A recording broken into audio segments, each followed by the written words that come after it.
വളരെ മിസ്ലീഡിംഗ് ആയിട്ടുള്ള സ്റ്റേറ്റ്മെന്റ് കണ്ടു. അപ്പൊ അതിനൊന്ന് കറക്റ്റ് ചെയ്യണമെന്ന് തോന്നി. ഇതാണ് സ്റ്റേറ്റ്മെന്റ്. പ്രശ്നം എന്താ വെച്ചാൽ ഫ്രസ്ട്രേഷൻ അഗ്രഷൻ സെക്ഷൽ ഫ്രസ്ട്രേഷൻ. ഇവിടെ പുള്ളിക്കാരന് കുട്ടികൾക്ക് എതിരുണ്ടാവുന്ന അബ്യൂസസ് ഒക്കെ ഈ ഫ്രസ്ട്രേഷൻ അഗ്രഷൻ തിയറിന്റെ ബേസിസിൽ എക്സ്പ്ലെയിൻ ചെയ്യുന്നുണ്ട്. ഫസ്റ്റ് ഓഫ് ഓൾ ഈ ഫ്രസ്ട്രേഷൻ അഗ്രഷൻ തിയറി എന്ന് വെച്ചാൽ ഇതൊന്നുമല്ല. നമുക്കൊരു നീഡ് ഉണ്ടാവില്ല, നമുക്ക് ഇങ്ങനെയാവണം, നമുക്ക് ഈ ജോലി കിട്ടണം, അല്ലെങ്കിൽ ഈ പരിപാടി ഈ രീതി ചെയ്യണം എന്നൊക്കെ. അപ്പൊ നമ്മൾ വിചാരിച്ച പോലെ കാര്യങ്ങൾ നടക്കാത്തപ്പോൾ നമ്മൾ ഫ്രസ്ട്രേറ്റഡ് ആവുമല്ലോ. അപ്പൊ നമ്മൾ എന്താണ് അഗ്രഷൻ കാണിക്കും. അതാണ് ബേസിക്കലി ഈ തിയറിന്റെ കൺസെപ്റ്റ് എന്ന് പറയുന്നത്. അതും ഇതൊക്കെ ആയിട്ട് അബ്യൂസൊക്കെ ആയിട്ട് എക്സ്പ്ലെയിൻ ചെയ്ത് വെക്കുകയാണ്. അപ്പോൾ ഈ സൈക്കോളജി പഠിച്ചിട്ടുള്ള അല്ലെങ്കിൽ അത്തരത്തിലുള്ള കോഴ്സുകളൊക്കെ പഠിക്കുന്ന ആൾക്കാർക്ക് ഈ തിയറി പഠിച്ചു പോകുന്നവരാണ്. അപ്പോൾ പുള്ളിക്കാരൻ ഇങ്ങനത്തെ ഒരു സ്റ്റേറ്റ്മെന്റ് വെക്കുമ്പോൾ പുള്ളിക്കാരൻ എന്തി പറയുന്നെന്ന് തോന്നി പോവുക. പിന്നെ മറ്റൊരു കാര്യം എന്താണെന്ന് വെച്ചാൽ ഇങ്ങനെ അബ്യൂസ് ചെയ്യുന്ന ആൾക്കാർക്ക് മറ്റെന്തെങ്കിലും പ്രശ്നമായിരിക്കും, ഹോർമോൺ പ്രശ്നമായിരിക്കും, അല്ലെങ്കിൽ മറ്റെന്തെങ്കിലും പ്രശ്നമാണെന്ന് ഒരാൾ ഒബ്ജക്ട് ചെയ്യുന്നുണ്ടാവും. ഒബ്ജക്റ്റിനകത്ത് പുള്ളിക്കാരൻ പിന്നെ പറയും അങ്ങനെയൊന്നും അല്ല എന്ന് പറഞ്ഞാൽ പിന്നെ ഡിസ്പ്ലേസ്മെന്റിനെ കുറിച്ചൊക്കെയാണ് പറയുന്നത്. മാനേജർ ചീത്ത പറഞ്ഞതിന്റെ ദേഷ്യം വീട്ടിൽ വന്ന് തീർക്കാന്ന് പറഞ്ഞത്, മറ്റൊരുത്തുള്ള ദേഷ്യം വേറെ സ്ഥലത്ത് തീർക്കാന്ന് പറഞ്ഞത്.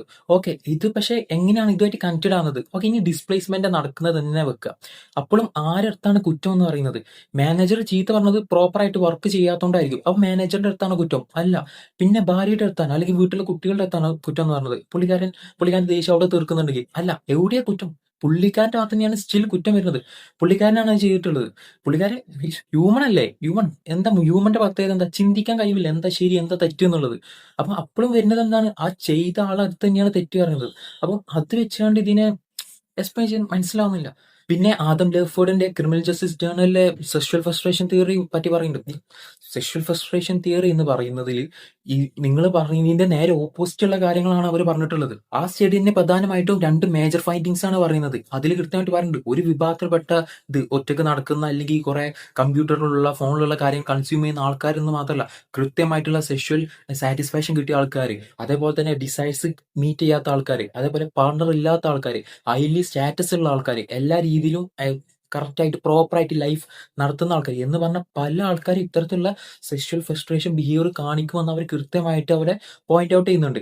അതുപോലെ തന്നെ ഓരോന്ന് കണ്ട് ഫ്രസ്ട്രേഷൻ പീക്കിലായിട്ടാണെന്നുള്ളതും, അതുപോലെ ബയോളജിക്കൽ റിയാക്ഷൻ ആണ് അല്ലെങ്കിൽ എക്സ്റ്റേണൽ ഫാക്ടേഴ്സ് ആണ് ഇതിന് പിന്നിൽ എന്നൊക്കെ പറയുന്നതൊക്കെ ഒരു ക്രിമിനൽ ബിഹേവിയർ ആണെന്നും ആ ക്രിമിനൽ ആക്ടിനെ ന്യായീകരിക്കുന്ന കാര്യങ്ങളാണെന്ന് കൃത്യമായിട്ട് ആ സ്റ്റഡിയിൽ പറഞ്ഞു വെക്കുന്നുണ്ട്. ഇത്തരത്തിലുള്ള ക്രിമിനൽ ആക്ടുകൾ അവർ ചെയ്യാൻ കാരണം അവരുടെ ആറ്റിറ്റ്യൂഡിന്റെ പ്രശ്നമാണ്, അതേപോലെ അവർ സെൽഫ് കൺട്രോൾ ചെയ്യാത്തതാണ്, അവരുടെ ചിന്താഗതിയുടെ പ്രശ്നമാണെന്ന് കൃത്യമായിട്ട് സ്റ്റഡി പറഞ്ഞു വെക്കുന്നുണ്ട്. അപ്പോൾ ഇത്തരത്തിലുള്ള കാര്യങ്ങൾ കൃത്യമായിട്ട് നമ്മൾ മനസ്സിലാക്കാതെ ഒരു പബ്ലിക് പ്ലാറ്റ്ഫോമിൽ നിന്നുകൊണ്ട് ഇത്തരത്തിലുള്ള സ്റ്റേറ്റ്മെന്റ് വെക്കുമ്പോൾ അത് വലിയ രീതിയിൽ നെഗറ്റീവായിട്ട് എഫക്ട് ഉണ്ടാക്കും. ഇത്തരത്തിലുള്ള ക്രിമിനൽ ആക്ട് ചെയ്തവരോ അല്ലെങ്കിൽ അങ്ങനെ ചെയ്യണമെന്ന് വിചാരിക്കുന്ന ആൾക്കാർ ഈ സ്റ്റേറ്റ്മെന്റ് കാണുമ്പോൾ അവരുടെ ഗിൽറ്റ് കുറയും. അവർ പിന്നെ ആ ക്രൈം കമ്മിറ്റ് ചെയ്യാനുള്ള ചാൻസ് കൂടും. അതേപോലെ അവർ അതിനെ ന്യായീകരിക്കും ചെയ്യും. സെൻസേഷണൽ ആയിരുന്ന നിർഭയ കേസിലെ പ്രതി പറഞ്ഞത് എന്താണ്? വിക്ടിം അത് ഡിസേർവിംഗ് ആയിരുന്നു എന്നുള്ളതാണ്. അപ്പൊ അവരുടെ ക്രിമിനൽ മൈൻഡ് സെറ്റ് എന്ന് പറഞ്ഞത് അങ്ങനെയായിരിക്കും ഉണ്ടാവുക. അപ്പൊ ഇത്തരത്തിലുള്ള സ്റ്റേറ്റ്മെന്റ് വെക്കുമ്പോൾ നമ്മൾ ശ്രദ്ധിക്കണം. Be responsible.